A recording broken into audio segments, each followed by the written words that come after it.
It always saddens me to see four-wheel drives stuck in city traffic or lining up for the school drop-off, not being used to their full potential. And more often than not, it's because the owners simply don't know how to get the best out of their car. And there's no better way than to be taught by some of the best. And that's why tag-along trips like this one are so good. When you buy a four-wheel drive from any Motorama dealership, you're granted access to their 4x4x More Club. It's a group where new 4B owners can learn tips and tricks, where seasoned professionals get to explore some awesome locations with a bunch of mates. Well, what we found every time we'd trade a car, so four-wheel drive, there's so many people talk to us and say, you know, we wanted to go away. You know, we're trading 3 or 4 year old cars and they've never been off-road.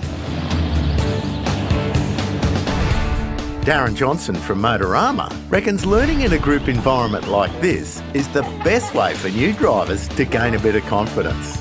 So they don't want to ask that silly question, and four-wheel driving is one of those hard things. You know, there's some guys out there that don't want to share the information, and they're too scared to ask. So this just gives them that opportunity to ask us the question, and we'll walk them through it. And what have you got planned for us for the rest of the day, Darren? Well, this afternoon we're going to certainly go around the training track. So we've set out a little track for them. It's going to give them a taste of what's to come tomorrow. So and then tomorrow morning we're going to actually set out for a big track. So it's about probably a 2-hour run, and it'll give them a good mix of four-wheel driving.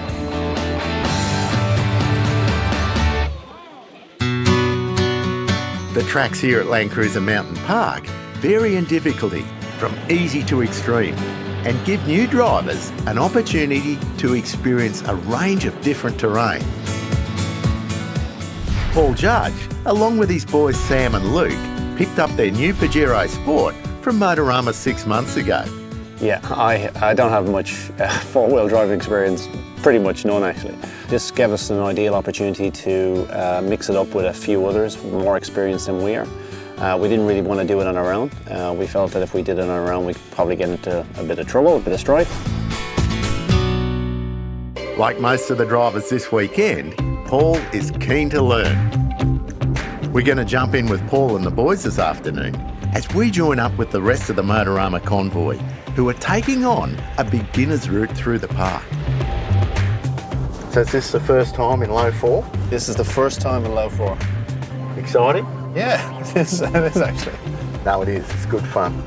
So you see these 2 ruts and the high bit in the middle? Yep. You should say to yourself, will that rub the underneath? And do I need to get out of the ruts? And that's exactly what you've done. That's good. And that's what four-wheel driving is basically reading the road in front of you and responding to it in terms of where you place the car, what gear you're in, what traction devices you've got going, are all based on what you see in front of you. Picking your own line down a track is easy enough to understand, but putting it into practice is a whole new challenge. So just straight down, yep, that's okay. Keep it going, foot off the brake, that's the one. Perfect. And sometimes a little bit hair-raising.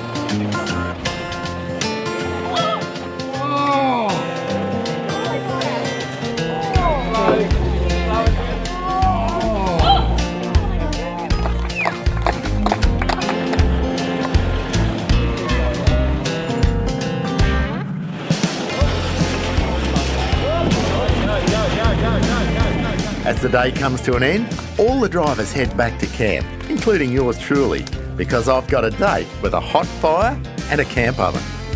Camp ovens never get much of a rap for dessert. Tonight we're giving Baked Granny a go. If you're interested, check out the Creek to Coast website for the recipe.